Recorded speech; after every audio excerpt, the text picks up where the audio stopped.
Welcome back for another video. I'm Leslie with Tieks Resort. Today I'm going to be showing you how to do a base coat or how to change one Tieks color into another Tieks color. Today we're going to be changing the cream that I deglazed in the last video into a sky blue. I have mixed my paint. If you're mixing a custom color, make sure that you have enough to paint both shoes with 2 coats. If you don't, you won't have the exact color, and you'll just have to mix more. And then you'll have to do another coat. So for this light blue, I used white, and I used light blue. Most of it was white with just a couple of drops of light blue, because the light blue goes quite a far away. It just depends on the color that you want. I use, when I'm doing a full color or a base color, I use a 1/2 inch brush. And as you can see, this has been well used. These are well over 20 years old, so make sure you take care of your brushes. They're getting a little frayed now, so you can use a smaller one. This is a 1/4 inch brush, flat. Make sure they're nice and flat, and make sure they're soft or they'll leave streaks, which they're probably going to leave a few streaks anyway, but it makes it easier to blend.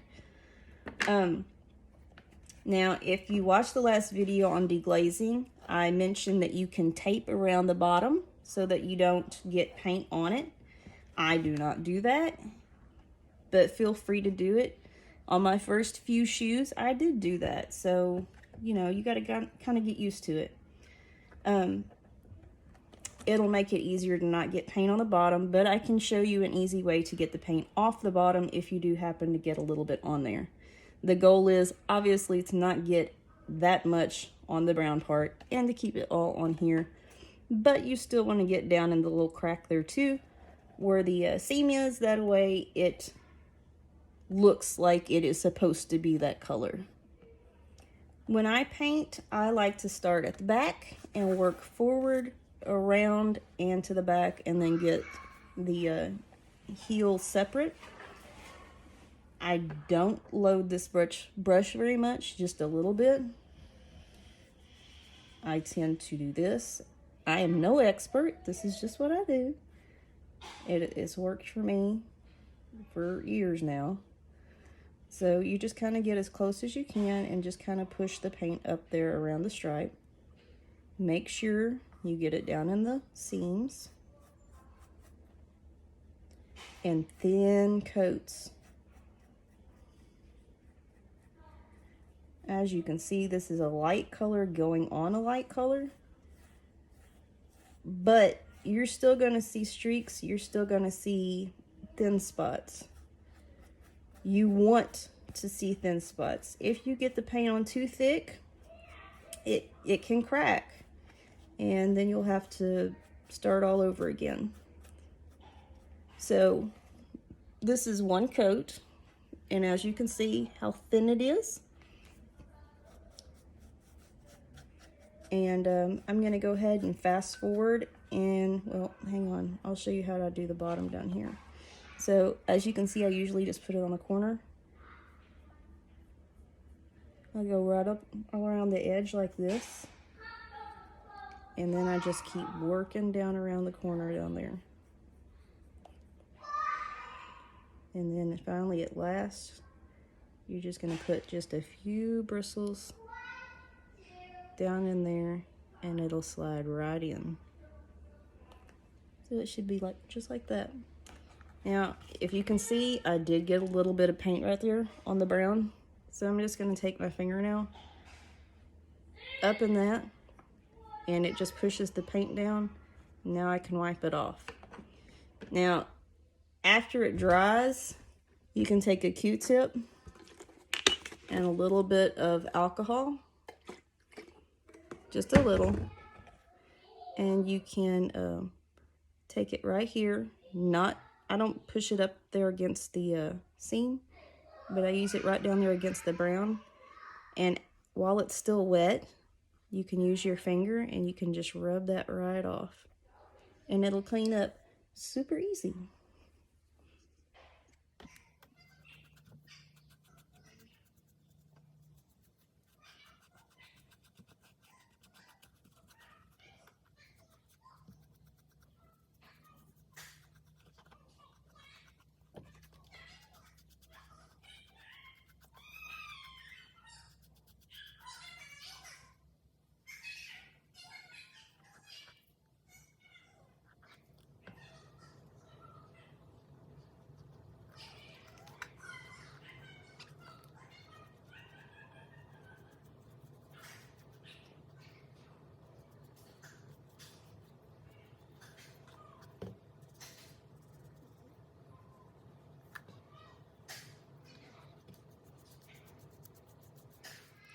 I recorded doing coat number 2 on this shoe, and it apparently did not work. It shows no video, but you can hear my voice, so I need to go back and redo this. So this one has coat number 2 on it, and this one still has coat number 1. I'll show you how I do the second coat since it's been a while. With the second coat already on, it's still got a few little spots. Usually if you look up around the toes or around the back where it's going to take off a lot more of the paint when you do your brush strokes, it may be a little thinner, even down here.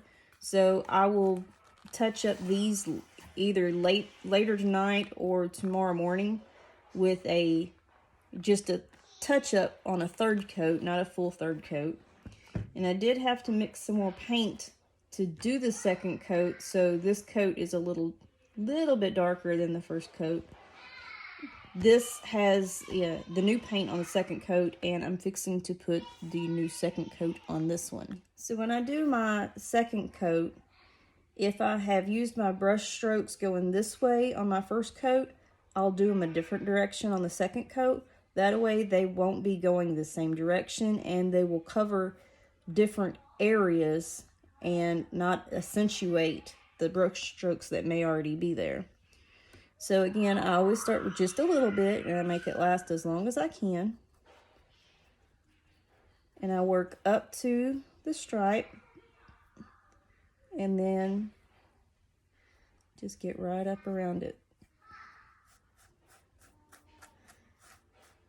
And pull it just as far as you can, that way it doesn't get thick. You can always go and add more on a third layer if you need, but you cannot take it off unless you take it all off. Make sure to get down in the seams. Get in the seam in the bottom. If you're not very confident with a brush to get in there, make sure you take that off with electrical tape, like I said in the first video. Also, another tip for first or second or both layers. Since this on the side is a little loose, I like to stretch it out by poking my finger in there and just stretching it out. That way all of the little wrinkles that are around the top, and there may be some down there that you don't even see, they get filled by the paint. That way when you're wearing them, they will be stretched out like this, and they won't have missing paint in those areas. So just a little bit at a time. And make sure you get both directions. That way it'll cover better and it won't create streaks this time. If you can see that. When I cover it up going this way, I'll pull it going this way, and then I'll just kind of feather it in going this way. An opposite direction from your first brush stroke direction. And I'm going to paint something different down here because these will be designs.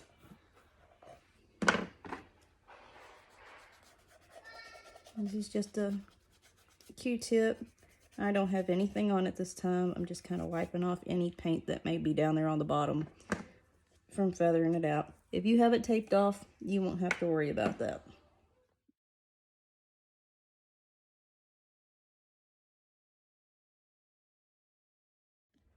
So both of these have coat 2 on them now. This one had coat 2 on from a while ago that messed up, and this one just got coat 2 put on.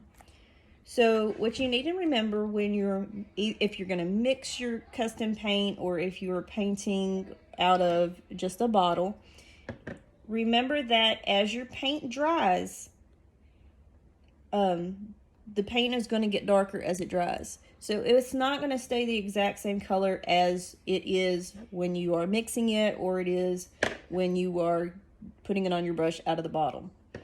It's going to get darker.